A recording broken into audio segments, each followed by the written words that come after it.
বাবাজি মন্দির এটা ভগবান দাস বাবাজি। আচ্ছা বাবাজি মন্দির। ভগবান দাস বাবাজি প্রতিদিনই স্নান করে পূজা আছে, উনি সিদ্ধ পুরুষ ছিলেন। আচ্ছা। ঠিক আছে, তা সে যখন বৃদ্ধ হয়ে যায়, যখন গঙ্গা যখন যেতে পারে না, আচ্ছা। তখন মা গঙ্গাকে শয়ন করে। আচ্ছা। শয়ন করাতে মা গঙ্গা বলে যে এখানে কুয়ো কর, আমি তো শয়ন করে। ও আচ্ছা আচ্ছা, মানে গঙ্গা স্বয়ং এসছেন। আচ্ছা আচ্ছা, তো এখন আমরা যাচ্ছি।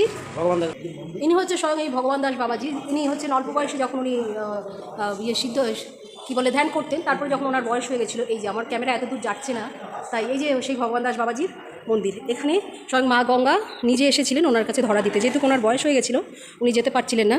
তো সেইখানে দেখছি সেই কুয়ো, এখানে সেই কুয়ো হাত দেওয়া যাবে। পাতাল গঙ্গা, ও আচ্ছা পাতাল গঙ্গা, ও এইখানে এই যে দেখো,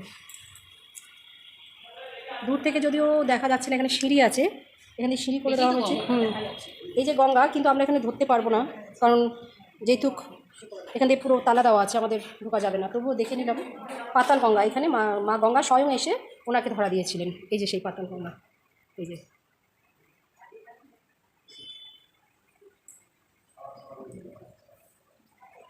এখানে কালনায় অনেক কিছু আছে দেখার, অনেক কিছু যেটা আমরা অনেকেই জানি না, অনেক কিছু আছে এখানে দেখার।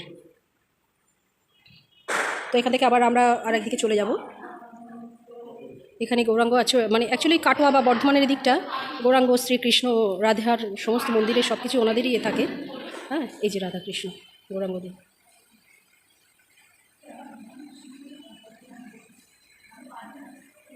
হচ্ছে ভগবান দাস বাবাজি স্বয়ং সমাধি, এখানে ওনাকে সমাধি দেওয়া হয়েছিল। এই যে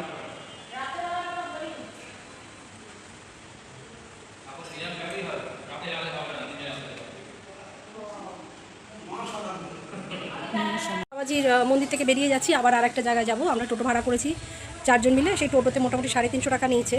তো সব জায়গায় ঘুরিয়ে দিচ্ছে, কালনায় যা যা আছে আমরা অনেকেই জানি না কী কী আছে, টোটোওয়ালা দাদাদের বললে ওরা সবটাই ঘুরিয়ে দেবে। তো এখন ওইটা দেখলাম, এখন আবার আরেকটা জায়গায় যাব, গিয়ে তোমাদের সাথে আবার শেয়ার করবো কেমন একটা একটা করে।